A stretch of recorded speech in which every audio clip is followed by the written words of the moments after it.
Hi folks, I'm Ashraf Hingora. I'm a language and soft skill trainer, life business and parenting coach. Ashraf the mover and shaker में मैं आज आपको बच्चों के जो 4 मिजाज या टेम्परामेंट होते हैं उन पर स्टार्टलिंग इंसाइट देना चाहूँगा।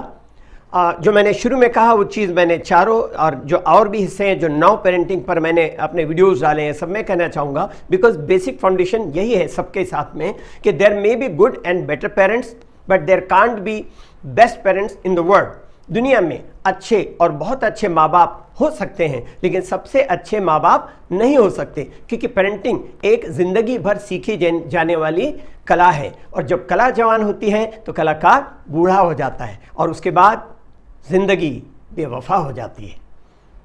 तो आज मैं जो 4 टेम्परामेंट है उसमें पहला टेम्परामेंट है सेंसिटिव। सेंसिटिव बच्चे ज़्यादा नाजुक, कोमल और असुरक्षित होते हैं। वे उनकी बातों को सुनने और समझने से रिस्पॉन्ड करते हैं। हालांकि सभी बच्चों में अंडरस्टैंडिंग की ज़रूरत होती है, लेकिन सेंसिटिव बच्चों को अपना रेजिस्टेंस रिलीज करने के लिए ज़्यादा अंडरस्टैंडिंग की ज़रूरत होती है। शिकायत करना ऐसे बच्चों का स्वभाव होता है। ऐसे बच्चों को जब अपनी परेशानियां शेयर करने का मौका दिया जाता है तो वे खुशी खुशी शेयर करते हैं।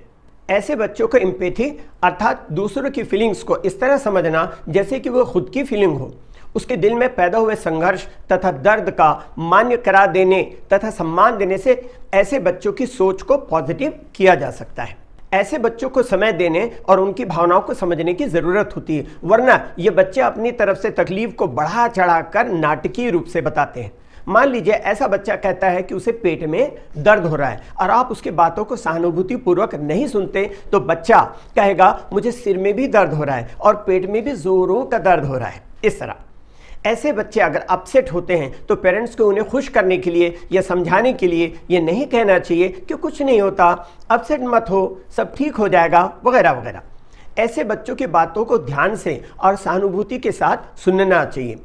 जैसे मान लो बच्चा कहता है आज कोई मुझसे बात नहीं किया, आज का दिन तो बहुत ही ख़राब था, तो अगर माँ कहती है कुछ नहीं होता बेटा, ऐसा नहीं सोचना चाहिए, लोग तुमसे बात करेंगे, तो बच्चा कहता है आप नहीं समझते मम्मी। जबकि ऐसे पेरेंट्स को कहना चाहिए ये तो बहुत बुरी बात है, उन्हें ऐसा नहीं करना चाहिए। ऐसे में बच्चा खुल जाता है और कहता है लेकिन सनाना मेरे साथ हमेशा अच्छा सलूक करती है। ऐसे बच्चों की बातों को सहानुभूति और ध्यान से न सुनने पर बच्चा ये महसूस करता है कि कोई उसे पसंद नहीं करता, कोई उसकी तरफ ध्यान नहीं देता और उसकी बातों को ध्यान से नहीं सुनता।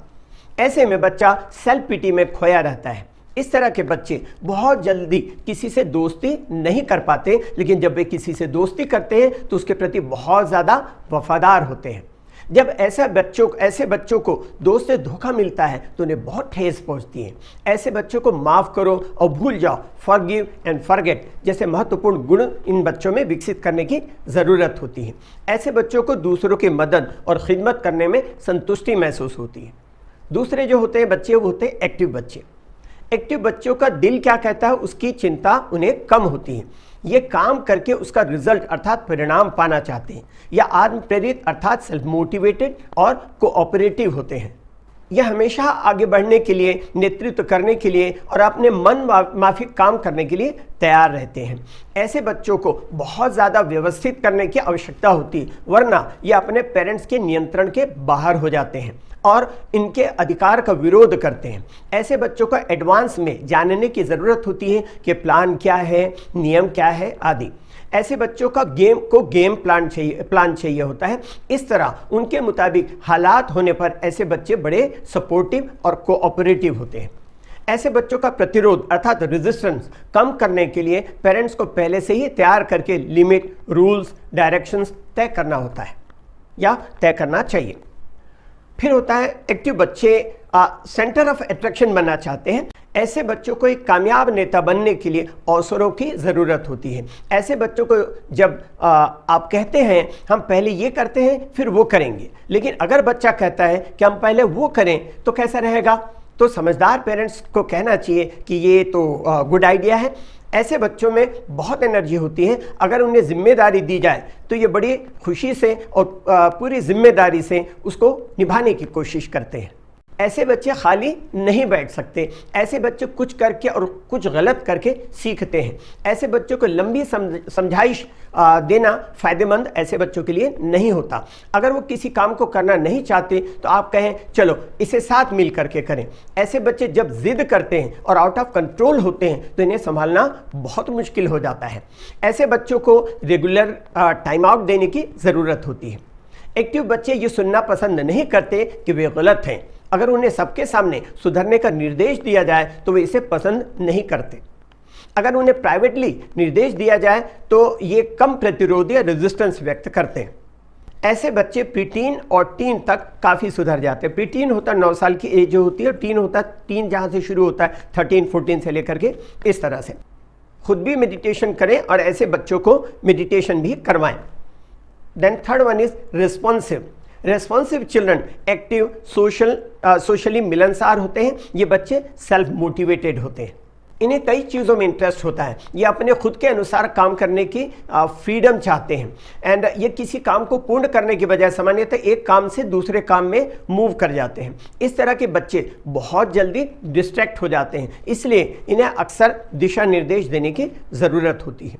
चूँकि ये जल्दी डिस्ट्रैक्ट हो जाते हैं इसलिए अक्सर भूल जाते हैं। ये धीरे धीरे फोकस करना सीखते हैं। ऐसे बच्चे किसी काम को एक पर्टिकुलर वे पर करने के निर्देश दिए जाने पर, किसी विशेष तरह के कपड़े पहनने के लिए कहने पर झल्लाते हैं अर्थात टेंट्रम शो करते हैं। रेस्पॉन्सिव चिल्ड्रन जिंदगी में एडवेंचर पसंद करते हैं। ये दोस्त जल्दी बना लेते हैं, सामाजिक और बड़बोले होते हैं। ये प्रतिरोध अर्थात रेजिस्टेंस या झल्लाहट टेंट्रम तब क्रिएट करते हैं जब इन्हें उस चीज़ पर फोकस करने कहा जाए जो वो नहीं चाहते। ये अपने कमरे को साफ सुथरा और चीज़ों को व्यवस्थित नहीं रखते। अव्यवस्था या कैओस तथा भावनात्मक उतार चढ़ाव इनकी जिंदगी का हिस्सा होता है। ऐसे छोटे बच्चों को देखने, सुनने, चखने, छूने या खेलने से संबंधित सुंदर व चमकदार ऑब्जेक्ट्स से बहलाया जा सकता है। संगीत क्रिएटिव राइट ब्रेन को स्टिमुलेट करता है, इसलिए बच्चे चाहे किसी भी मिजाज या किसी भी टेम्परामेंट के हों, जब वे किसी भी कारण से दुखी हों या रोते हों तो उन्हें बहलाने के लिए सिंगिंग या लोरी ललबाय पर का बच्चों पर पॉजिटिव प्रभाव पड़ता है, चाहे वो किसी भी टेम्परामेंट के बच्चे हों। देन फोर्थ है रिसेप्टिव चिल्ड्रन को गाइडेंस की बहुत ज़्यादा ज़रूरत होती है। इनके खाने, खेलने और सोने का समय फिक्स करने की ज़रूरत होती है। जब उन्हें रिएश्योर और इंकरेज किया जाता है तो वे अच्छा रिस्पॉन्ड करते हैं। ये काफ़ी अच्छे स्वभाव के बच्चे होते हैं। इन्हें किसी काम को करने में समय लगता है। ऐसे बच्चे तुरंत फैसला नहीं कर पाते। इन्हें कुछ पूछना नहीं बल्कि कुछ करने के लिए बताना पड़ता है। दूसरे बच्चों की तरह ये एम्बिशियस या महत्वाकांक्षी नहीं होते। ये खाना, पीना, आराम करना, सोना, सुनना, देखना आदि पसंद करते बजाय इसके कि किसी चीज़ में पार्टिसिपेट करने के। ये संतुष्ट प्रवृत्ति के बच्चे होते हैं। ऐसे बच्चों में सेल्फ डायरेक्टेड, क्रिएटिव और ऐसे बच्चे जो होते हैं वो सेल्फ डायरेक्टेड, क्रिएटिव और इनोवेटिव नहीं होते। ये किसी कार्यक्रम जैसे स्पोर्ट्स, स्पीच, ड्रामा या स्टेज के किसी कार्यक्रम में भाग लेने के बजाय उसे बैठ करके देखना पसंद करते हैं। ऐसे बच्चों को किसी कार्यक्रम या खेल में भाग लेने के लिए प्रेरित करना पड़ता है। इन्हें कहना पड़ता है कि तुम ये करो और तुम ये कर सकते हो। रिसेप्टिव बच्चों को अक्सर नज़रअंदाज कर दिया जाता है क्योंकि ये शांत और इजी गोइंग होते हैं और डिमांडिंग नहीं होते, मांग करने वाले नहीं होते। इन्हें समय समय पर मोटिवेशन करने की ज़रूरत होती है। इन्हें खुद अकेला काम करने देने और काम की जिम्मेदारी सौंपने की ज़रूरत होती है, वरना इन्हें किसी काम को करने में इंटरेस्ट नहीं आता। इन्हें रेगुलर रूटीन, रिचुअल और रिदम की आवश्यकता होती है। इसलिए इनके सोने, उठने, खाने पीने, पढ़ने, खेलने वगैरह का डेली रूटीन अर्थात दिनचर्या बनाएं और कोशिश कीजिए कि इनकी दिनचर्या बनी रहे। कौन ऐसे माँ बाप होंगे जो ये नहीं चाहेंगे कि उनका बच्चा आज्ञाकारी हो?